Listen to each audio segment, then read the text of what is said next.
പരിശുദ്ധ പരമ ദിവ്യകാരുണ്യത്തിന് നമുക്ക് ബോധമില്ലെങ്കിലും നമ്മുടെ ദൈവം നമ്മുടെ കൂടെ ഉണ്ടാകും. കഴിഞ്ഞ ദിവസങ്ങൾ ഇങ്ങനൊരു സാക്ഷ്യം ഉണ്ടായി. അത് മെജോ എന്ന് പറയും, നല്ല സാക്ഷ്യമാണ്. മെജോ ഒരു വീട് വാങ്ങിക്കാൻ വേണ്ടി ബോംബെ പോയി. അപ്പോൾ 2ാം നിലയിൽ നിന്ന് മെജോ ആ വീട് കണ്ടുകൊണ്ടിരിക്കുന്ന സമയത്ത് തലചുറ്റി 2ാം നിലയിൽ നിന്ന് ആൾ താഴെ പോയി. താഴെ വീണിട്ട് കണ്ണ് തെറിച്ചു പോയി, കൈ ഊരിപ്പോയി, വലതുവശം മൊത്തം തളർന്നു പോയി, മുട്ട 8ആയി പൊട്ടി, കാലും കൈയുമൊക്കെ ഒടിഞ്ഞ്, തല കുടുങ്ങി, ഒരു ചോരക്കട്ടയായിട്ട് ആശുപത്രി ചെല്ലുമ്പോൾ ശവമാണെന്നും പറഞ്ഞുകൊണ്ട് അവർ ഒരകൃതം പിടിച്ച് കട്ടിലിട്ട് മാറ്റി. കാര്യം ഡെഡ് ബോഡിയാണല്ലോ വന്നിരിക്കുന്നത്. കുറച്ച് കഴിഞ്ഞപ്പോൾ പൾസ് വന്ന്, അപ്പോൾ ഉടനെ ഇവരെ വെൻറ്റിലേറ്ററിലേക്ക് മാറ്റി. വെൻറ്റിലേറ്ററിലേക്ക് മാറ്റി പരിശോധിച്ച് അകത്തിന് എന്തുമാത്രം കുഴപ്പമുണ്ടെന്ന് അറിയത്തില്ലല്ലോ, പുറത്ത് ഇത്രയും കുഴപ്പങ്ങളുണ്ട്. അപ്പോൾ ആൾ മരിച്ചതിന് തുല്യമാണ്. പക്ഷേ ഇതെല്ലാം കണക്ക് കൂട്ടി തല പൊട്ടിയതും കൈ ഒടിഞ്ഞതും മുട്ട് ചെട്ട തെറിച്ചതും അതുപോലെ തന്നെ കണ്ണ് തെറിച്ച് പോയതും മുകളിൽ നിന്ന് വീഴുകയല്ലേ പടഞ്ഞ്, ഇതെല്ലാം ഡോക്ടർ കണക്ക് കൂട്ടിയിട്ട് 24 ലക്ഷം രൂപയുടെ ബില്ല് വന്നു. ഇയാളെ തൊടണമെങ്കിൽ 24 ലക്ഷം രൂപ വേണം. അപ്പോൾ ഞങ്ങൾക്ക് ബോധമില്ല, ഡെഡ് ബോഡി ആയിട്ടിരിക്കുകയല്ലേ. അപ്പോൾ 24 ലക്ഷം രൂപ എന്ന് പറയുമ്പോൾ അവർ ഇയാളെ കൊണ്ടുപോകും, അതാണ് പ്രശ്നം. അപ്പോൾ ഒരു നേഴ്സ് അവിടെ വന്നിച്ചും ഈ വ്യക്തിയുടെ കൊണ്ടുവന്നവരോട് പറഞ്ഞ് 24 ലക്ഷം രൂപ വേണ്ടി വരുമെന്നാണ് കണക്ക്, പക്ഷേ മേടിക്കണ്ട, എന്നെ ഒരു സിസ്റ്ററായിട്ട് കണ്ടാൽ മതി, എൻ്റെ ആങ്ങളെയാണെന്ന് പറഞ്ഞ് രജിസ്റ്റർ ചെയ്യാം ആശുപത്രി. അപ്പോൾ 10 ലക്ഷം ഇളവ് കിട്ടും. ആര്? ഇയാൾക്ക് ബോധമില്ലേ? ബോധമില്ലാത്ത ഡെഡ് ബോഡിക്ക് 10 ലക്ഷം ഇളവ് കൊടുക്കാൻ വേണ്ടി ഒരു സ്ത്രീയെ ദൈവം പറഞ്ഞു വിട്ടിരിക്കുകയാണ്. ശ്രദ്ധിക്കട്ടെ, ശ്രദ്ധിക്കട്ടെ. ഹല്ലേലൂയ, ഹല്ലേലൂയ, ഹല്ലേലൂയ. ജീവിത ദുരിതങ്ങളിൽ കൂടെ സഞ്ചരിക്കുന്ന അവിടുത്തെ സ്നേഹത്തിന് നന്ദി പറയുന്നു. ഹല്ലേലൂയ.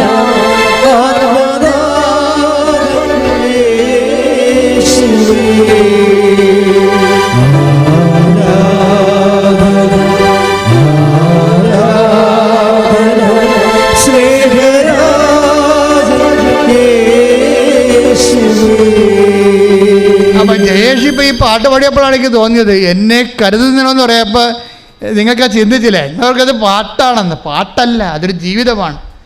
എനിക്കായി കരുതുന്നവൻ, നമുക്ക് ബോധമില്ലെങ്കിലും കരുതുന്നവനാണ്. ഒരു ബന്ധവും പരിചയവും വേണ്ട ദൈവത്തിൽ നിന്നെ കരുതാൻ. ഈ നേഴ്സ് പറഞ്ഞു എൻ്റെ ബ്രദറാണെന്നും പറഞ്ഞ് അഡ്മിറ്റ് ചെയ്യാൻ പറഞ്ഞു. ഞാൻ ബ്രദറാണെന്നും പറഞ്ഞ് അഡ്മിറ്റ് ചെയ്തിട്ട് ഇവിടെ ഈ പെങ്ങന്മാരെന്നൊക്കെ പറയണത് ഒരു ഒന്നൊന്നര സംഭവമാണ്. ഒത്തു കിട്ടിയാൽ നമ്മൾ രക്ഷപ്പെടും. അതായത് പെങ്ങൾക്ക് ഉടനെ അവൾ ഓടി അവൻ്റെ റിപ്പോർട്ടും കൊണ്ട് മാതാവിൻ്റെ അടുത്ത് വന്നു.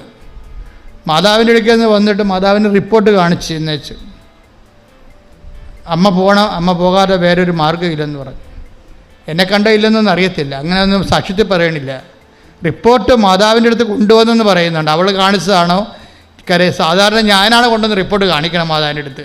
അപ്പം എന്നെ ഈ ഉടമ്പടി തുടങ്ങിയ കാലത്ത് എന്നോട് പറഞ്ഞത് അങ്ങനെ അക്യൂട്ട് കേസൊക്കെ നേരിട്ട് കൊണ്ടുവന്ന് ആൾത്താരെ കയറാൻ പണ്ട് ആൾക്കാർ കയറുമായിരുന്നു.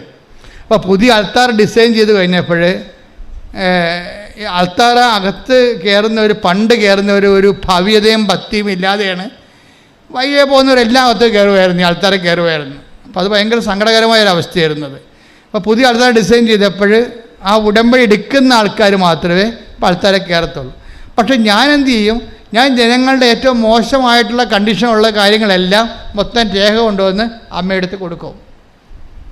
അതെനിക്ക് അന്ന് അമ്മ തന്നൊരു നോട്ടാണ്, കൊണ്ടുവന്ന് കൊടുക്കാമെന്ന് പറഞ്ഞു. അപ്പോൾ ഞാൻ ഇപ്പോഴും ചെയ്യുന്നുണ്ടത്. അപ്പോൾ അങ്ങനെ എന്തോ അവർ കാണിച്ചതോ ഞാൻ കൊണ്ടുവന്ന് കൊടുത്തോ എന്തോ റിപ്പോർട്ട് അമ്മയെ കാണിച്ച് രാത്രി ആശുപത്രിയിൽ ഒരു സംഭവം നടന്നു. ഈ ബോധമില്ലാത്ത രക്തത്തട്ട് കിടക്കുന്ന ആളിൻ്റെ. അപ്പോൾ ചികിത്സ തുടങ്ങിയിട്ടില്ല, ഡയഗ്നോസിസ് ആയിട്ടില്ല. എന്താ ചെയ്യേണ്ടതെന്ന് ഡോക്ടർമാർക്കൊരു ഐഡിയ വരുന്നേ ഉള്ളൂ. അന്ന് ഒരച്ഛൻ, ഞാനാണെന്ന് പറഞ്ഞിട്ടില്ല, ഒരച്ഛൻ ഈ ഡെഡ് ബോഡിയുടെ അടുത്ത് പോയി കിടക്കുന്ന വ്യക്തി എടുത്ത് രാത്രി വരും. സ്വപ്നമാണ്, അയാളുടെ സ്വപ്നമാണ്, ഈ മരവിച്ച് കിടക്കുന്ന ആളിൻ്റെ സ്വപ്നമാണ്. ഒരച്ഛൻ വന്നിട്ടും പറയും, നിൻ്റെ രോഗം തീർന്നിരിക്കുകയാണ്, നിനക്കിപ്പോൾ ബോധം വരുമെന്ന് പറയും. ഉടനെ ആ മനുഷ്യന് രാവിലെ ബോധം വരും. അപ്പോൾ എന്താ പ്രശ്നം വെച്ച് കഴിഞ്ഞാൽ, ഈ ബെജോയുടെ സാക്ഷ്യം, ഈ ബോധം വന്ന് കഴിയുമ്പോൾ ഇയാൾ എഴുന്നേൽക്കുമ്പോഴാണ് കാര്യങ്ങൾ മനസ്സിലാകണത്. ഇങ്ങനെ അകപ്പെട്ടെന്നും ഇത്രയും ഇഞ്ചുറീസ് ഉണ്ടെന്നും തൻ്റെ പാർട്സുകൾ പലതും ഇല്ലെന്നും ഒക്കെ മനസ്സിലായതും പലരും ചിതറിപ്പോയെന്നും ട്രീറ്റ്മെൻറ്റ് തുടങ്ങാൻ പോകണമെന്നൊക്കെ ബോധം വരും. ബോധം വരുമ്പോൾ ആ കിട്ടിയ ബോധത്തിന് അയാളുടെ ഇൻഷുറൻസിൻ്റെ ഡേറ്റും കാര്യങ്ങളെല്ലാം അയാൾ കുറിച്ച് ഡോക്ടറിന് കൊടുക്കും. പിന്നെ വന്ന ഡോക്ടറിന് ഇയാളുടെ ഇൻഷുറൻസ്, കാരണം ഇയാൾക്ക് മെഡിക്കൽ ഇൻഷുറൻസ് ഉള്ള ആളാണ്, സ്വന്തമായിട്ട് എടുത്തിട്ടുള്ള ആളാണ്, അതിൽ നിന്നൊരു 8 ലക്ഷം രൂപ. അപ്പോൾ ഡോക്ടർ വാവിളിച്ചു പോകും. എന്ന് വെച്ച് കഴിഞ്ഞാൽ ഇയാൾ പറയുന്ന ഒരു ഓർമ്മയിൽ പറയണതല്ലേ, ഈ ഓർമ്മയിൽ പറയണ കാര്യങ്ങളുടെ ചെല്ലുമ്പോൾ ഇൻഷുറൻസ് കമ്പനി ഇപ്പോൾ അന്വേഷിക്കണ്ടേ. അപ്പോൾ ഡോക്ടർ അന്വേഷിച്ചപ്പോൾ കറക്റ്റാണ്, ഈ 8 ലക്ഷം രൂപയുടെ ഉണ്ട്. അപ്പോൾ 10 വട്ടം 18 ലക്ഷം രൂപ കിട്ടി. നോക്കിയേ, അതായത് നിന്നെ കരുതുന്ന കർത്താവ് നിന്നെ എങ്ങനെയാണ് കൊണ്ടുപോകും. അപ്പം നിങ്ങൾ ചോദിക്കും, ഇങ്ങനെ കർത്താവ് കരുതിയിട്ട് പിന്നെ എന്തായാലും പെടസ്ഥലത്ത് താഴെ വീഴണമെന്ന്. താഴെ ഞാനും വീഴും, നിങ്ങളും വീഴും. കാര്യം എന്താണെന്ന് വെച്ചാൽ, നമ്മളൊരു കാര്യം ചെയ്യുമ്പോൾ വീടെടുക്കാൻ പോയാലും കാറെടുക്കാൻ പോയാലും അത് നമുക്ക് ആൾ കളിക്കാനാണോ മറ്റുള്ള മുമ്പിൽ നമ്മൾ വലിയ ഈ സ്ഥലത്തെ പ്രധാന ദിവ്യനാണെന്ന് നാട്ടുകാരുടെ അടിച്ചേൽപ്പിക്കാനാണോ ലോകാരൂപിയാണോ ദൈവത്തിൻ്റെ മഹത്വം ഉണ്ടാകുമോ? വില്ല് ഓഫ് ഗോഡ് നോക്കണതിന്. അതാണ് വില്ല് ഓഫ് ഗോഡ് നോക്കണത്. വില്ല് ഓഫ് ഗോഡ് നോക്കത്തില്ല. നോക്കണത് എന്താ?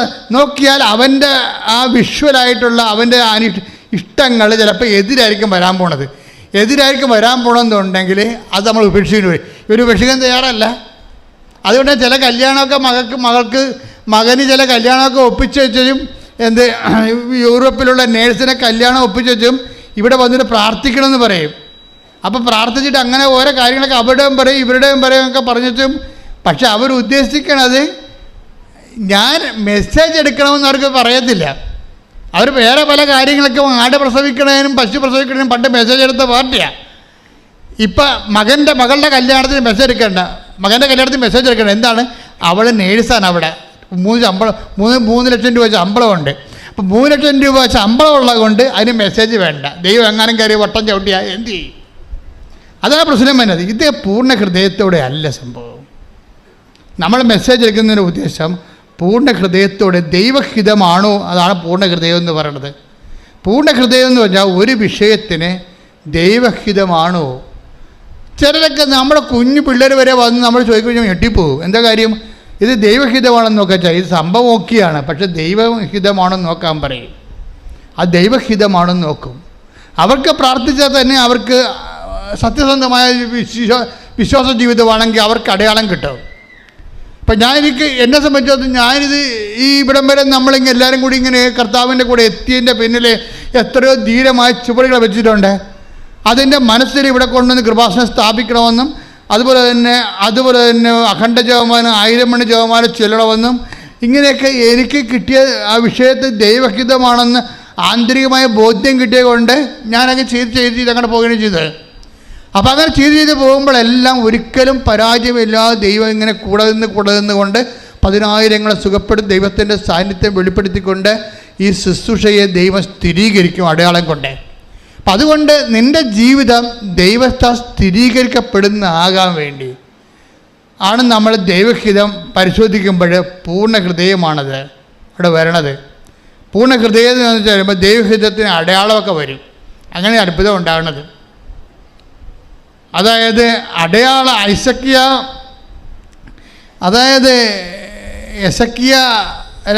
യെശയ്യാ രാജാവ് ഭിത്തിക്ക് പുറംതിരിഞ്ഞ് നിന്നുകൊണ്ട് ആയുസ്സിന് വേണ്ടി പ്രാർത്ഥിക്കുമ്പോൾ യെശയ്യാ പ്രവാചകൻ അടുത്ത് നിൽപ്പുണ്ട്. പെട്ടെന്ന് അയാൾക്ക് ഇടിമിന്നൽ പോലെ കർത്താവിൻ്റെ ശക്തി ധരിച്ചിട്ട് അയാൾ പറയും,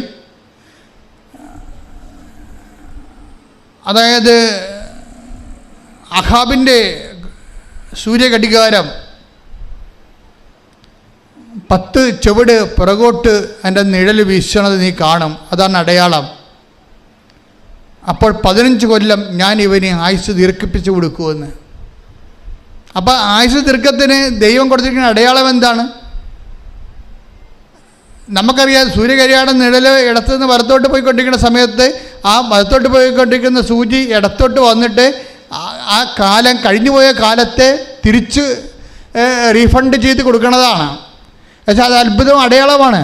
അപ്പം ദൈവവുമായിട്ട് ബന്ധപ്പെട്ട എല്ലാ കാര്യങ്ങൾക്കും അന്നും ഇന്നും എന്നും അടയാളമുണ്ട്, എന്നും അടയാളമുണ്ട്. ഈ മനുഷ്യൻ്റെ ഓപ്പറേഷൻ, മെജോയുടെ ഓപ്പറേഷൻ എല്ലാം കഴിഞ്ഞ് ഇപ്പം എല്ലാവരും, അതായത് മുഖമൊക്കെ ഒടിഞ്ഞിരിക്കണല്ല, മുഖമെല്ലാം ഒടിഞ്ഞിരിക്കുകയാണ്, കൈ ഊരിയിരിക്കുകയാണ്, മുട്ട 8 പൊട്ടിയിട്ടുണ്ട്, കണ്ണ് തെറിച്ച് പോയിട്ടുണ്ട്. ആദ്യം തന്നെ ഈ രാത്രി അച്ഛൻ ഇയാളെ കണ്ട ദിവസം തന്നെ രാവിലെ ഇയാൾ ഛർദ്ദിക്കാൻ തുടങ്ങി. ഛർദ്ദിക്കാൻ തുടങ്ങിയ എന്താണ്? ഇയാളുടെ വയറ്റിൽ കിടക്കുന്ന ബ്ലഡ് മുഴുവനും, ചങ്കിലെ ബ്ലഡെല്ലാം വയറ്റിൽ കിടക്കുകയാണ്. ആ വയറ്റിലെ ബ്ലഡെല്ലാം ഛർദ്ദിച്ചു പോയി. ഡോക്ടർമാർക്ക് പോലും മനസ്സിലായില്ല. ഈ ബ്ലഡ് അകത്ത് കിടക്കുന്നത് കൊണ്ടാണ് ഇയാൾക്ക് ശരിക്കും ഈ ഇൻഫെക്ഷൻ വന്ന് കിടക്കുന്നത് വയറ്റിൽ. എല്ലാം ടോട്ടൽ സിസ്റ്റം കൊളാപ്ഷൻ ആയിരിക്കുകയാണ് അവിടെ എല്ലാം. പക്ഷേ പെട്ടെന്ന് ഒരു മെഡിക്കേഷനും ഇല്ലാതെ, ട്രീറ്റ്മെൻറ്റിൻ്റെ ഡോക്ടർമാരുടെ ബുദ്ധിക്ക് അപ്പുറത്തേക്ക് വയറ്റിൽ കിടന്നിരുന്ന ബ്ലഡ് പുറത്ത് ചാടി. അത് ദൈവം ചാടിച്ചതാണ്. ഏറ്റവും വലിയ നേഴ്സ്, ഏറ്റവും വലിയ ഡോക്ടർ ദൈവമാണ്. കാര്യം അത്രയും നേരം ചികിത്സിച്ചിട്ട് ഇയാളെ ടെസ്റ്റ് ചെയ്തേരം കണ്ടുപിടിക്കാഞ്ഞ രക്തം എവിടെയാണ് രക്തം പോയി കിടക്കണമെന്ന് വെച്ച് കഴിഞ്ഞാൽ വയറ്റിൽ പോയി കിടക്കുന്ന സംഭവം. ആ സാധനത്തിന് തന്നെ ഓട്ടോമാറ്റിക്കായിട്ട് പുറത്തേക്ക് ചടിക്കും. അപ്പം തന്നെ ഈ മനുഷ്യൻ എഴുന്നേറ്റിരിക്കാൻ പറ്റുന്ന രീതിയായി. നമുക്കറിയാമല്ലോ, വയർ പേരത്ത് ഛർദ്ദിച്ച് കഴിഞ്ഞാൽ തന്നെ നമുക്ക് തലക്ക് നേരെ വരികയില്ല, നമ്മൾ ആൾ ഓക്കെ ആയി വരുന്നു. പിന്നെ ഓപ്പറേഷൻ കഴിഞ്ഞിട്ട് ഇവിടെ പറഞ്ഞൊരു വാക്കുണ്ട്, എൻ്റെ മുഖമൊക്കെ പൊട്ടിയിരിക്കുകയല്ലേ. അപ്പോൾ ഡോക്ടർ ഇവരാണെങ്കിൽ, ഈ പെങ്ങളാണെങ്കിൽ ആങ്ങളൊക്കെ വേണ്ടി ഉടമ്പടി എടുത്തിട്ട് നിരന്തരം പ്രാർത്ഥിച്ചിട്ട് ഉടമ്പടി തൈലമൊക്കെ കൊടുത്തു വിടുകയാണ് ബോംബെക്ക് ആശുപത്രിയിലോട്ട്. അതെല്ലാം പെരട്ടിയാണ് ഇങ്ങനെ ഈ പ്രാർത്ഥിച്ച് ഇതിനെ അതിജീവിച്ചുകൊണ്ടിരിക്കുന്നത്. അവസാനം മുഖമെല്ലാം ഓപ്പറേഷൻ ചെയ്തപ്പോൾ ഡോക്ടർ ഭയങ്കര പേടിയാണ്. അതായത് ഈ മനുഷ്യൻ്റെ ലക്ഷണം മാറിപ്പോവും. പക്ഷേ അയാളെന്താ പറഞ്ഞത്, ഓപ്പറേഷനെല്ലാം കഴിഞ്ഞ് കഴിഞ്ഞപ്പോൾ ഈ മുട്ടൻ്റെ ചിരട്ടയെല്ലാം കറക്റ്റ് ചെയ്ത് കൈയെല്ലാം ഓക്കെയാക്കി ഈ മനുഷ്യൻ ഒരു വീൽ ചെയറിൽ പോയി ക്രിസ്മസ് കുർബാന കണ്ട്, പിന്നെ വടിയും പിടിച്ച് പോയി ഈ പ്രാർത്ഥനകൾ കൂടാൻ തുടങ്ങി. പിന്നെ നടക്കാൻ തുടങ്ങിയപ്പോൾ കണ്ണാടി നോക്കിയപ്പോൾ പറയണേ, എൻ്റെ പഴയ മുഖത്തേക്ക് ഞാൻ സുന്ദരനായിരിക്കണമെന്ന്. അപ്പോൾ ഡോക്ടർ ചോദിച്ചു, നിങ്ങൾ ഏത് ദൈവത്തിനെയാണ് വിളിക്കണമെന്ന് ചോദിച്ചു. പിന്നെ ഇയാളെ മുഴുവനും ഇവിടെ നാട്ടിൽ കണ്ണൂർ വന്നതിന് ശേഷം പിന്നെ കൃപാസനത്തിൽ വന്നും പോയി നിൽക്കുക. അപ്പോൾ ആൾക്കാർ ചോദിക്കും, നീ എപ്പോഴും ആലപ്പുഴ ഓർഡർ ഉണ്ടല്ലോ, നിനക്ക് എന്നാ കിട്ടണതെന്ന് ചോദിക്കുമ്പോൾ പറയും, എനിക്ക് എന്നെ തന്നെ കിട്ടിയതാണെന്ന് പറയും. ആ മനുഷ്യൻ സാക്ഷ്യം നല്ല രസമാണ് കേൾക്കാൻ. എന്ന് വെച്ചാൽ ഒരു മനുഷ്യൻ, ഇപ്പം അയാളും വൈഫും കൂടി അയർലൻഡിലോട്ട് പോവുകയാണ്. അതാണ് സംഭവം. നമ്മൾ ഈ കഥ കേട്ടോണ്ടുന്ന സമയത്ത് നിങ്ങളെന്ത് വിചാരിച്ചു? അവരുടെ ജീവിതം തീർന്നെന്ന് വിചാരിച്ചു. ശവമായെന്ന് പറഞ്ഞ മനുഷ്യനെ ഇപ്പോൾ ഭാര്യയും ഭർത്താവും കൂടി വിസ റെഡിയായി, രണ്ടുപേരും കൂടി ഈ ആഴ്ച അയർലൻഡിലോട്ട് പോവുകയാണ്. ദൈവത്തിന് നിന്റെ ജീവിതം പുനരുദ്ധരിച്ചെടുക്കാൻ സെക്കൻഡുകൾ മതി. ശ്രുതിക്കട്ടെ, ഹല്ലേലൂയ, ഹല്ലേലൂയ, ഹല്ലേലൂയ, ഹല്ലേലൂയ, മഹത്വം, മഹത്വം.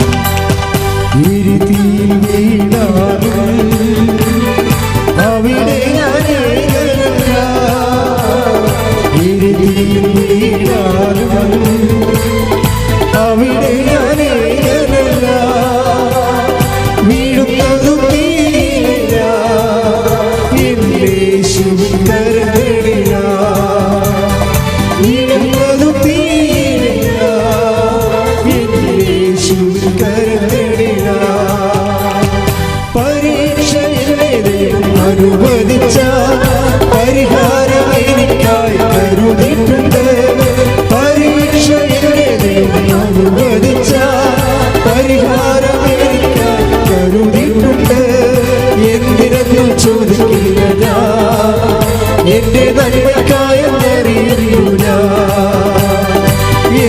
ഒന്നും ചോദിക്കില്ല ഞാൻ, എന്റെ നന്മയ്ക്കായി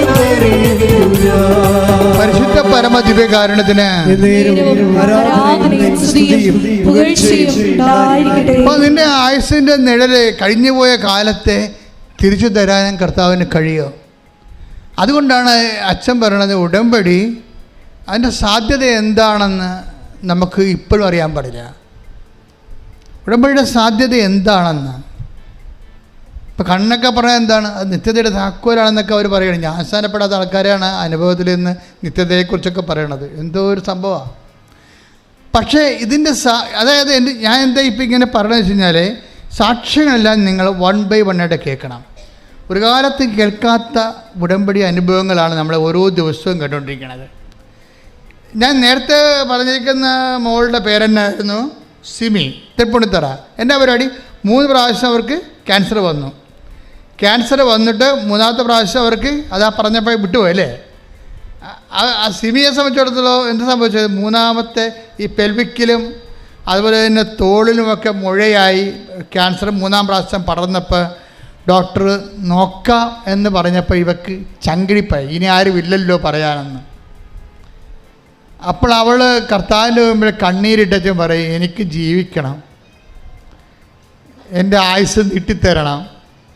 ഡോക്ടർ വരെ പറഞ്ഞ എന്താണ്, നമുക്ക് നോക്കി. ഇന്ന് വരെ ആ ഡോക്ടർ അങ്ങനെ പറഞ്ഞിട്ടില്ല, ഇതിപ്പോൾ ശരിയാവും, കുഴപ്പമില്ല എന്ന് പറഞ്ഞിട്ട് ഡോക്ടർ ഇപ്പോൾ പറയണത് നമുക്ക് നോക്കാവുന്നതാണ്. അപ്പോൾ ഡോക്ടറിൻ്റെ പറച്ചിലിൽ ഒരു ആത്മവിശ്വാസക്കുറവാണ്. അപ്പോൾ നോക്കിയപ്പോൾ ഞാൻ സയൻസ് ഉണ്ടല്ലോ, ഡോക്ടറുണ്ടല്ലോ, മരുന്നുണ്ടല്ലോ എന്നൊക്കെ പറഞ്ഞാണ് ഞാൻ ഇരുന്നത്. അപ്പം മരുന്നുമില്ല, ഡോക്ടറുമില്ല, സയൻസുമില്ല, എൻ്റെ ജീവനും ഇല്ലാത്ത അവസ്ഥയിലേക്ക് കൈവിട്ട് വൈകിട്ട് പോണകയാണ്. പറഞ്ഞ് എനിക്ക് കണ്ണീരോടെ വന്നിട്ട് മാതാവിനോട് പറയാം, എനിക്ക് ജീവിക്കണം അമ്മയെന്ന് പറയും, എനിക്ക് ജീവിക്കണമെന്ന് പറയാം. അപ്പം ജീവിക്കണമെന്ന് പറഞ്ഞതിൽ കരഞ്ഞിട്ടാണ് പറയണത്. അപ്പോൾ എൻ്റെ അടുത്തും കൊണ്ടുവന്ന് അപേക്ഷ കടലാതെ തരും, ഇതാണ് എൻ്റെ അവസ്ഥ, ഡോക്ടർ നമുക്ക് നോക്കാമെന്ന് പറയണത്, എനിക്ക് ജീവിക്കണം അച്ഛ എന്ന് പറയും. ചെറുപ്പമല്ലേ, കല്യാണം കഴിഞ്ഞിട്ട് 6 മാസമല്ലേ ആയുള്ളൂ. ഇപ്പം അത് പിന്നെ രോഗമായിപ്പോയി. പിന്നെ ഇപ്പം എന്നാലും ആ വീട്ടുകാരെ ഞാൻ സമ്മതിച്ചേക്കാം. അവർ പറയുന്നുണ്ട്, എൻ്റെ അമ്മായിയമ്മയും ഭർത്താവിൻ്റെ വീട്ടുകാരൊക്കെ തങ്കപ്പെട്ട മനുഷ്യരാണ്. പക്ഷെ അവരിൻ്റെ കൂടെ നിൽക്കുകയല്ലേ, അത് തന്നെയാണ് ഏറ്റവും വലിയ അനുഗ്രഹം. അവളുടെ ഗർഭപാത്രം എടുത്ത് കളഞ്ഞതാണ്, ഇനി പ്രസവിക്കത്തില്ല. പക്ഷേ എന്നിട്ടും അമ്മായിയമ്മയും ആ വീട്ടുകാരും അവിടെ കൂടെ നിൽക്കുകയാണ്. അതാണ് ക്രിസ്തീയത എന്ന് പറയുന്നത്. സ്തുതിക്കട്ടെ, ഹല്ലേലൂയ.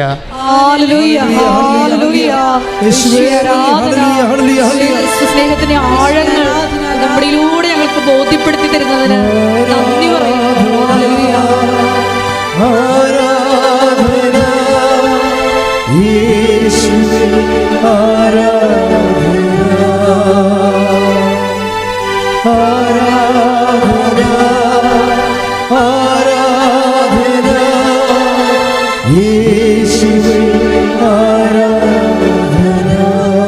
നമ്മൾക്ക് ഇന്ന് വരെ എൻ്റെ പൗരോഹിത്യത്തിൽ ഇപ്പോൾ 38 കൊല്ലമായി. ഞാൻ ഒരു 21 ലക്ഷത്തെ ആൾക്കാരോടെ പ്രാർത്ഥിച്ചിട്ടുണ്ട്, ഞാൻ നിങ്ങൾ പറഞ്ഞിട്ടുണ്ട്. പക്ഷേ എനിക്ക് എപ്പോഴും പ്രാർത്ഥിക്കാൻ എളുപ്പം ആരാണെന്നറിയാവോ?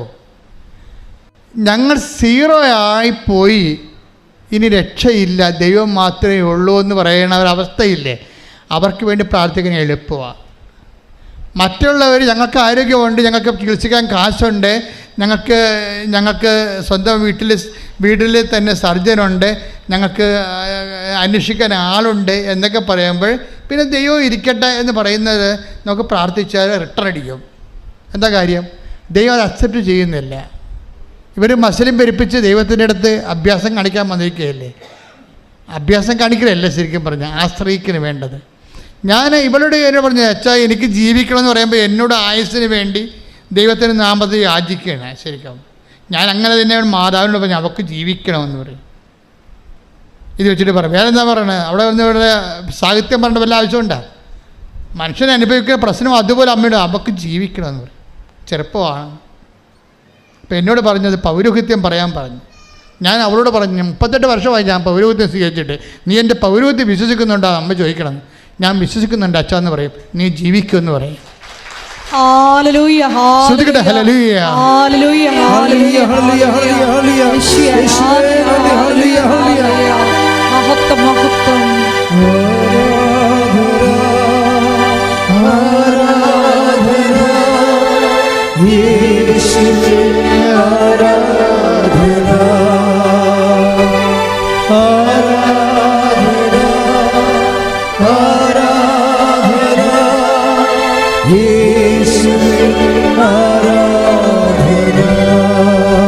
പരിശുദ്ധ പരമ ദിവ്യകാരുണ്യത്തിന് നേരവും ആരാധനയും സ്തുതിയും പുകഴ്ചയും ഉണ്ടായിരിക്കട്ടെ. എനിക്ക് കിട്ടിയ പൗരോഹിത്യത്തെക്കുറിച്ച് എനിക്ക് നല്ല മതിപ്പാ. എന്താ കാര്യം വെച്ച് കഴിഞ്ഞാൽ, ഞാൻ പട്ടക്കല്യാണത്തിൻ്റെ ദിവസം ഞാൻ എൻ്റെ കുറി, എൻ്റെ കുർബാന ഉടുപ്പ് ഞാൻ തന്നെ ഡിസൈൻ കൊടുത്ത വരപ്പിച്ചത്. അതിൻ്റെ അകത്തൊരു കുഞ്ഞാടാണ് ഉണ്ടായിരുന്നത്. ഒരു കുഞ്ഞാട്, ലോകത്തിൻ്റെ പാപങ്ങൾ നീക്കുന്ന ദൈവത്തിൻ്റെ കുഞ്ഞാട്.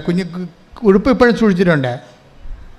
കുഞ്ഞാടിൻ്റെ നടുക്ക് കൂടി കുരിശു കുത്തി ഇറക്കിയിട്ട് കുഞ്ഞാട് പാപത്തിന് പരിഹാരം ചെയ്യുന്ന ഒരു കുഞ്ഞാടിൻ്റെ രൂപമാണ് എൻ്റെ കുർബാന ഉടുപ്പ് ഉണ്ടായിരുന്നത്. എൻ്റെ കുർബാനയുടെ ഉടുപ്പിൻ്റെ അവിടെ കത്തിൽ അച്ഛന്മാർക്ക് കൊടുത്തിരുന്ന നാട്ടുകാർക്ക് കൊടുത്തിരുന്ന കത്തിൻ്റെ ഒരു 2 ഫ്ലോപ്പ് ഉണ്ടായിരുന്നു. ഒരു ഫ്ലോപ്പിൻ്റെ ഫ്രണ്ടിലൊരു ഫ്ലോപ്പ്, രക്ഷിച്ചവന് തല കൊടുത്തു എന്നും പറഞ്ഞ് ഒരു ചെറിയ കഥയാണ്. രക്ഷിച്ചവന് തല കൊടുത്തു എന്ന് പറഞ്ഞു. എന്താ കാര്യം, ഞാൻ 2ാം ക്ലാസ്സിൽ പഠിച്ചൊരു പാഠമാണ്. ഞാൻ കർത്താവിനെ കുറിച്ചൊക്കെ ഓർക്കുമ്പോൾ ഞാൻ ഈ 2ാം ക്ലാസ്സിലെ പാഠം ഓർക്കും. എന്താ പാഠം എന്ന് വെച്ചാൽ, 2ാം ക്ലാസ്സിൽ ഒരു കർഷകൻ, നിങ്ങളും പഠിച്ചു കാണും ആ പാഠം. 2ാം ക്ലാസ്സിൽ പാഠത്തിലൊരു ഒരു കഥയുണ്ടായിരുന്നു. ഒരു കർഷകൻ ഒരു ചപ്പകൂനയിൽ വന്ന് കുപ്പത്തൊട്ടി വന്ന് നോക്കുമ്പോൾ ഒരു വാഴ വിത്ത് അവിടെ ഇങ്ങനെ ചെതലരിച്ച് കിടക്കണ കണ്ടു.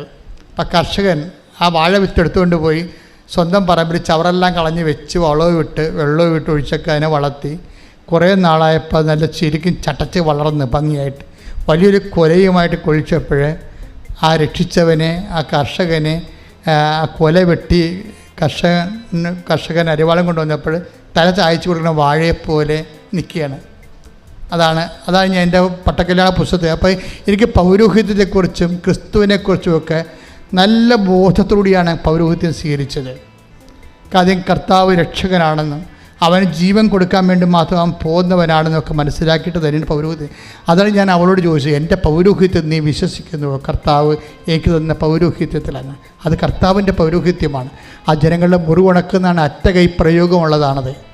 അവസാനം അത് അറ്റകൈ പ്രയോഗം എന്ന് പറയുന്നത് ഒരു മനുഷ്യൻ തീർന്നുവെന്ന് കാണുമ്പോൾ കർത്താവിൻ്റെ നാമത്തിൽ അവന് വേണ്ടി പ്രാർത്ഥിച്ചിട്ട്, ഞങ്ങൾക്കറിയാമല്ലേ എലീശ പ്രവാചകന്റെ പുസ്തകത്തിൽ 2-ാം അധ്യായം 18-ാം വാക്യം വായിച്ച് ശ്രുതികട്ടെ. ഹല്ലേലൂയ ഹല്ലേലൂയ ഹല്ലേലൂയ ഹല്ലേലൂയ ഹല്ലേലൂയ യേശുവേ നന്ദി നന്ദി നന്ദി. ഹല്ലേലൂയ ഹല്ലേലൂയ ഹല്ലേലൂയ ഹല്ലേലൂയ ഹല്ലേലൂയ ഹല്ലേലൂയ ഹല്ലേലൂയ യേശുവേ സ്തുതി. ഹല്ലേലൂയ ഹല്ലേലൂയ ഹല്ലേലൂയ ഹല്ലേലൂയ ഹല്ലേലൂയ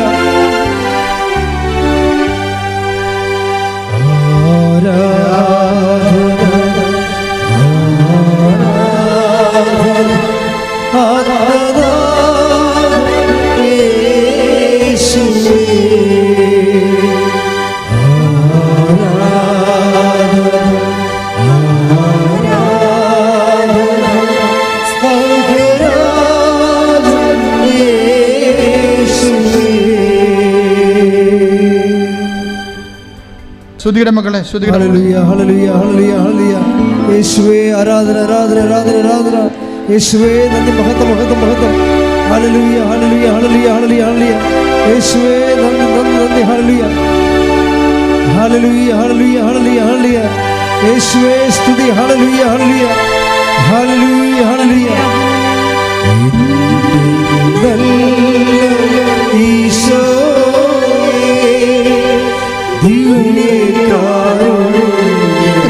രണ്ട് രാജാക്കന്മാർ 2:18 ശ്രുതികട്ടെ. ഹല്ലേലൂയ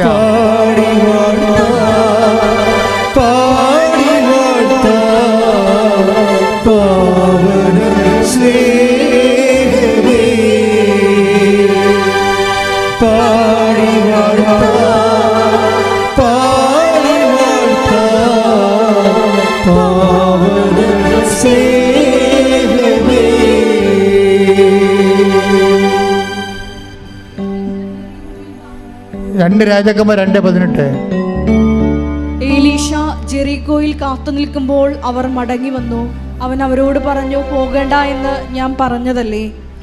നഗരവാസികൾ എലീശയോട് പറഞ്ഞു, അങ്ങ് കാണുന്നില്ലേ, ഈ പട്ടണം ജീവിക്കാൻ പറ്റിയതാണ്, എന്നാൽ വെള്ളം മലിനവും നാട് ഫലശൂന്യവുമാണ്. ഒരു പുതിയ പാത്രം കൊണ്ടുവന്ന് അതിൽ ഉപ്പിടുവിനെന്ന് അവൻ പറഞ്ഞു. അവർ അങ്ങനെ ചെയ്തു. അവൻ ഉറവയ്ക്കടുത്ത് ചെന്ന് ഉപ്പ് അതിലിട്ടുകൊണ്ട് പറഞ്ഞു, കർത്താവ് അരുൾ ചെയ്യുന്നു, ഞാൻ ഈ വെള്ളം ശുദ്ധീകരിച്ചിരിക്കുന്നു. ഇനി ഇത് മരണത്തിനോ ഫലശൂന്യതയ്ക്കോ കാരണമാവുകയില്ല. ഇത് കണ്ടില്ലേ മക്കളെ, ജെറിക്കോയാണ് പട്ടണം. ജെറിക്കോയുടെ പട്ടണം ജീവിക്കാൻ കൊള്ളാം, പക്ഷേ എന്താ പറ്റും, വെള്ളത്തിലത് വിഷമാണ്. വെള്ളത്തിൽ വിഷം വന്നു കഴിഞ്ഞാൽ പിന്നെ എന്താണ്, വെള്ളം കുടിക്കാൻ പറ്റത്തില്ല, പിന്നെ ജനങ്ങൾ കുടിയൊഴിഞ്ഞ് പോകണം. അപ്പം ജീവിക്കാൻ കൊള്ളാവുന്ന പട്ടണമാണെങ്കിലും വെള്ളമില്ലാത്ത കാരണം ജീവിക്കാൻ പറ്റാത്തൊരവസ്ഥയായി. അപ്പം എലീഷ അവരോട് പറയണത് എന്താണ്, എലീഷ പറയുന്നത് അതായത് ജീവിക്കാൻ കൊള്ളാത്ത നമ്മുടെ ജീവിതം അങ്ങനെയാണ്, നമുക്ക് ജീവിക്കാൻ പറ്റണില്ലാത്തൊരവസ്ഥയാണെന്ന് വിചാരിച്ചു. നമ്മുടെ ജീവിതത്തിൻ്റെ പല തിക്കുമുട്ടുകളും പല സമ്മർദ്ദങ്ങളും കാരണം നമുക്ക് ജീവിക്കാൻ പറ്റണില്ല. അങ്ങനെയുള്ള അവസ്ഥകൾ വരുമ്പോഴേ സ്വാഭാവികമായിട്ട് നമ്മുടെ കയ്യിലുള്ള ആസ്തി എന്താണ്, എലീഷ പറഞ്ഞു കേട്ടില്ലേ, നിങ്ങളിത്തിരി ഉപ്പ് കൊണ്ടുവരിക. ഉപ്പ് കൊണ്ടുവരുന്നത് എന്താണ് എലീഷ പറയണത്, പറഞ്ഞേ വായിച്ചേ. അവൻ ഉറവയ്ക്ക് അടുത്ത് ചെന്ന് 2 രാജാക്കന്മാർ 2, 18, 16, 18, 19, 20. അവൻ ഉറവയ്ക്ക് അടുത്ത് ചെന്ന് എലീഷ ഉറവയ്ക്ക് അടുത്ത് ചെന്ന് ഉപ്പ് അതിലിട്ടുകൊണ്ട് പറഞ്ഞു, കർത്താവ് അരുളി ചെയ്യുന്നു, ഞാൻ ഈ വെള്ളം ശുദ്ധീകരിച്ചിരിക്കുന്നു. Praise the Lord. അതായത് ഈ ഉപ്പെടുത്തിട്ട് കർത്താവിൻ്റെ നാമത്തിലാണ് ഇവനെ ശുദ്ധീകരിക്കണത്. അപ്പോഴ് ഈ വിഷമായിരുന്ന വെള്ളത്തിൻ്റെ വിഷം മാറിയിട്ട് അതങ്ങ് മധുരിക്കാൻ തുടങ്ങും. എന്ന് വെച്ചാൽ പൗരോഹിത്യം ഇതുപോലെയാണ്. തകർന്നു വരുന്ന മനുഷ്യൻ ജീവിക്കാൻ പറ്റാത്ത അവസ്ഥയിലേക്ക് വരുമ്പോൾ ഞാൻ ചിലപ്പോൾ ഉപ്പ് കൊടുക്കും, ചിലപ്പോൾ നമുക്ക് ഉടമ്പടി തൈലം കൊടുക്കും. എന്തിനാണ്? ഇത് കർത്താവിൻ്റെ നാമത്തിലാണ്. ക്രിസ്തുവിൻ്റെ പൗരോഹിത്യം അത് വിധിപ്രകാരം, അത് ഞാൻ എപ്പോഴും പൗരോഹിത്യ വിധിപ്രകാരം എന്ന് പറയുന്നതിന് കാരണം എല്ലാവർക്കും ഈ പൗരോഹിത്യമുണ്ട്. അതെല്ലാവരും അതുപോലെ ഒന്ന് ഉപയോഗിച്ചാൽ മതി. ആ പൗരോഹിത്യം കൊണ്ട് നമ്മൾ വേറെ എന്തെല്ലാം ചെയ്യണമുണ്ട്, പക്ഷെ അടിസ്ഥാനപരമായിട്ട് അതുകൊണ്ട് ഉദ്ദേശിക്കുന്ന ജനങ്ങളുടെ മുറിവ് ഉണക്കുകയാണ്. മുറിവ് വെച്ച് കെട്ടുക, മുറിവ് ഉണക്കുക, തകർന്നു പോയതിനെ കർത്താവിൻ്റെ തിരുസേനയിലേക്ക് തിരിച്ച്, ദൈവത്തിൽ നിന്ന് അകന്നു പോയതിനെ തിരിച്ചു കൊണ്ടുവരിക. അതുപോലെ തന്നെ ചട്ടം മുടന്നുകൊള്ളതിനെ ചുമലിലേറ്റുക. ഇങ്ങനെ അടിസ്ഥാനപരമായ ജോലി പൗരോഹിത്യത്തിനുണ്ട്. ആ പൗരോഹിത്യത്തിന് അടിസ്ഥാനപരമായ ജോലി അതുപോലെ ചെയ്യുമ്പോഴാണ് ദൈവം നമ്മളെ ശുശ്രൂഷകളെ അടയാളങ്ങൾ നൽകി അനുഗ്രഹിക്കുന്നത്. കാര്യം അതുകൊണ്ടാണ് അന്ന് പറയണത്, നീ എൻ്റെ പൗരോഹിത്യം വിശ്വസിക്കുന്നുണ്ടോ ചോദിക്കുമ്പോൾ അതിൻ്റെ അർത്ഥം എന്നെ വിശ്വസിക്കുന്നുണ്ടോ, ഞാനൊരു അത്ഭുത ജീവിയാണെന്ന് പറഞ്ഞാൽ അല്ല എൻ്റെ അർത്ഥം. എനിക്ക് പട്ടം തന്ന കർത്താവിൽ വിശ്വസിക്കുന്നുണ്ടെന്നാണ് ചോദിക്കണത്. കർത്താവിൻ്റെ പൗരോഹിത്യം നീ വിശ്വസിക്കുന്നുണ്ടെന്നാണ് ചോദിക്കണത്. അവൾ ഉണ്ടെന്ന് പറയുമ്പോൾ ആ രാത്രി മുകളിലത്തെ മുഴയും അരക്കെട്ടിൻ്റെ മുഴയും അപ്രത്യക്ഷമാകും. അതാണ് ക്രിസ്തുവിൻ്റെ പൗരോഹിത്യത്തിൻ്റെ ശക്തി എന്ന് പറയണത്. നിങ്ങൾ ഈ നേർച്ച വസ്തുക്കൾ ഉപയോഗിക്കുമ്പോൾ സൂക്ഷിക്കണം. കാര്യം എന്ന് വെച്ച് കഴിഞ്ഞാൽ അത് ദൈവത്തിൻ്റെ ശക്തിയിൽ ആശ്രയം നിങ്ങൾക്ക് നൽകുമ്പോൾ നിങ്ങളുടെ ജീവിതവും വിശുദ്ധതയോടെ പൂർണ്ണ ഹൃദയത്തോടെ ദൈവത്തിൻ്റെ സ്നേഹത്തെ പ്രതി പുനഃക്രമീകരിച്ചുകൊണ്ട് ദൈവത്തിന് പ്രവർത്തിക്കാൻ, ദൈവത്തിന് വേണ്ടി ജീവിക്കാൻ വേണ്ടി മാത്രമുള്ള കൊതിയും അതുപോലെ ആർജവത്വം ഉണ്ടായി കഴിയുമ്പോൾ ഉടമ്പടി 1 അല്ല 9 കാര്യം ഉടനെ നടക്കും. ശ്രദ്ധിക്കട്ടെ. ഹല്ലേലൂയ, ഹല്ലേലൂയ, ഹല്ലേലൂയ. വിശ്വസ്തയോടെ നിനക്ക് ശുശ്രൂഷ ചെയ്യുവാൻ ഈ ആരാധനയിലൂടെ ഞങ്ങളെ അഭിഷേകം ചെയ്യണമേ. ഹല്ലേലൂയ.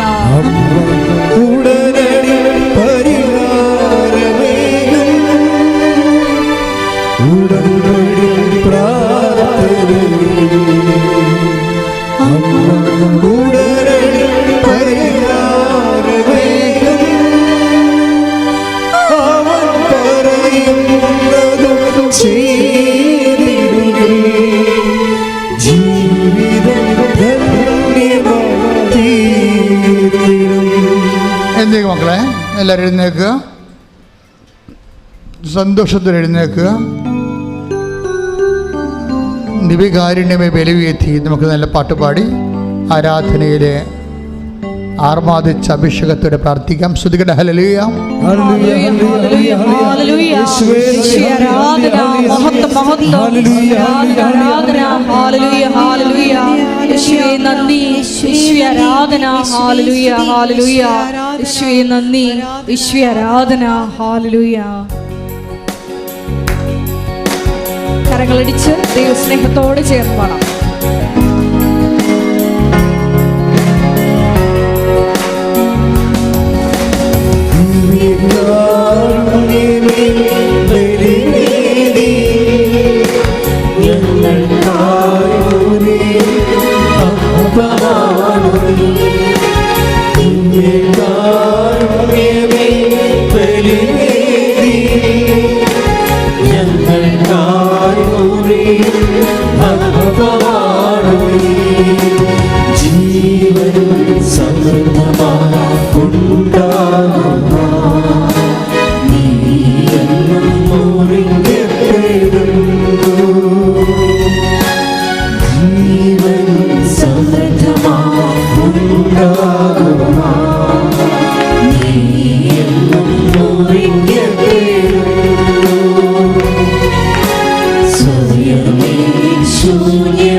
പരമദിവ്യകാരുണ്യത്തിന് നമുക്ക് അനാവശ്യമായ ഒരു അവലാതിയുടെയും ഒരു ആവശ്യമില്ല. നിങ്ങൾ ജീവിക്കുന്ന കർത്താവിൻ്റെ മുമ്പിലാണ് നിൽക്കുന്നത്. ഒരു ബന്ധവും സ്വന്തവും ഇല്ലെങ്കിലും കർത്താവ് ആ മനുഷ്യനെ ഒരു ബന്ധമില്ലാത്ത, അതായത് മെജോ ഇവിടെ വന്നപ്പോൾ സാക്ഷ്യം പറഞ്ഞപ്പോൾ പറയണേ, ഞാനിതെല്ലാം സുഖപ്പെട്ട് മിടുക്കനായി കർത്താവ് എന്നെ ഉടമ്പടി ചെയ്യിക്കാൻ വേണ്ടി ഇവിടെ വന്നപ്പോൾ സന്ദർഭവശാൽ എനിക്ക് വേണ്ടി 10 ലക്ഷം രൂപ എൻ്റെ ആങ്ങളേണെന്നും പറഞ്ഞ് രജിസ്റ്റർ ചെയ്ത നേഴ്സ് ഇവിടെ നിൽപ്പുണ്ടായിരുന്നെന്ന്. അതല്ലേ പ്രശ്ന. അപ്പം ഞാൻ ചോദിച്ചു എന്താ വന്നെന്ന് ചോദിച്ചേ. അപ്പോൾ പറഞ്ഞ് മക്കളില്ല, 10 വർഷമായെന്ന്. അപ്പം മെജോ പറഞ്ഞ് എൻ്റെ ഉടമ്പടി നേഴ്സിൻ്റെ കാര്യം കൂടി ഞാൻ എഴുതിക്കൊള്ളാം എന്ന് പറഞ്ഞ് അവർക്കിപ്പോൾ ഒരു കൊച്ചുണ്ട്. അപ്പം നിങ്ങൾ ദൈവ പൈതലാവുക. അപ്പം ദൈവം നിങ്ങൾ നയിച്ചുകൊണ്ടിരിക്കും. നിങ്ങൾ ദൈവ പൈതൽ, അത് തീരുമാനമെടുക്കുക. ഇപ്പം ലോകത്തിൻ്റെ പൈതലാണെങ്കിൽ ദൈവ പൈതലാകാൻ തീരുമാനമെടുക്കുക. ദൈവത്തിനെക്കുറിച്ച് ചിന്തിക്കുക, എപ്പോഴും ദൈവത്തിന് വേണ്ടി ജീവിക്കുക, ദൈവത്തിന് വേണ്ടി പ്രേക്ഷിത വേല ചെയ്യുക, ദൈവത്തിന് വേണ്ടി ജാതിയും മതവും നോക്കാതെ എല്ലാ സങ്കടക്കാരെയും ചേർത്ത് വെക്കുക. ആ ദൈവത്തിന് വേണ്ടിയാണെന്ന് ഈശോയോട് പറയുക. അങ്ങനെ ആത്മബന്ധത്തിൽ ഈശോയിൽ വളരുക. ശ്രദ്ധിക്കട്ടെ.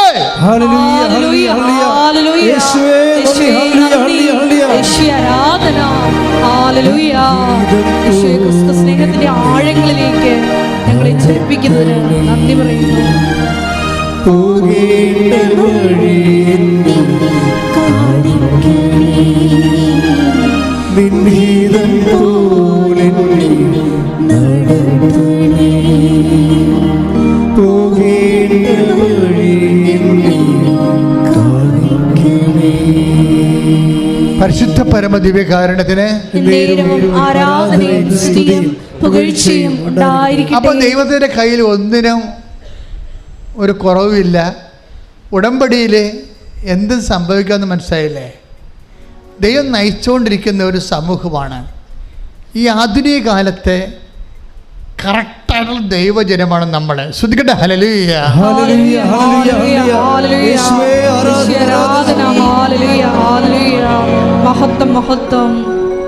ദൈവത്തിൻ്റെ വചനം കേൾക്കുന്നു, അതനുസരിച്ച് ജീവിക്കുന്നു, സ്നേഹത്തിൻ്റെ സാക്ഷികളാകുന്നു. ഐക്യത്തോടെ നമ്മൾക്കുള്ളത് മറ്റുള്ളവരുമായിട്ട് ദൈവത്തിൻ്റെ നാമത്തിൽ പങ്കുവെക്കുന്നു, സുവിശേഷം വേല ചെയ്യുന്നു, കർത്താവിനെ അറിയാത്തവ അറിയിക്കുന്നു, അറിഞ്ഞവരെ ആഴപ്പെടുത്തുന്നു. അപ്പോൾ നമ്മൾ ഉടമ്പടിയിലായി. പിന്നെ ദൈവം നമ്മളെ എടുത്ത് ഉപയോഗിക്കാൻ തുടങ്ങാം. നമ്മൾ പറയണതൊക്കെ ദൈവം ചെവി തന്ന് കേട്ടുകൊണ്ടിരിക്കും. അതുപോലെ നിവൃത്തിയായിക്കൊണ്ടിരിക്കും. സ്വർഗത്തിൻ്റെ കൂടാരം മനുഷ്യരോട് കൂടെ. ശ്രദ്ധിക്കട്ടെ. ഹല്ലേലൂയ. ഹല്ലേലൂയ, ഹല്ലേലൂയ. യേശുവേ, ഹല്ലേലൂയ. ഈശോയെ ആരാധന. ഹല്ലേലൂയ. വാഗ്ദാന പേടകമേ, സ്വർഗീയ വന്ദനമേ, കൃപാസനത്തിൻ്റെ അമ്മേ, പ്രസാദവരമാതാവേ.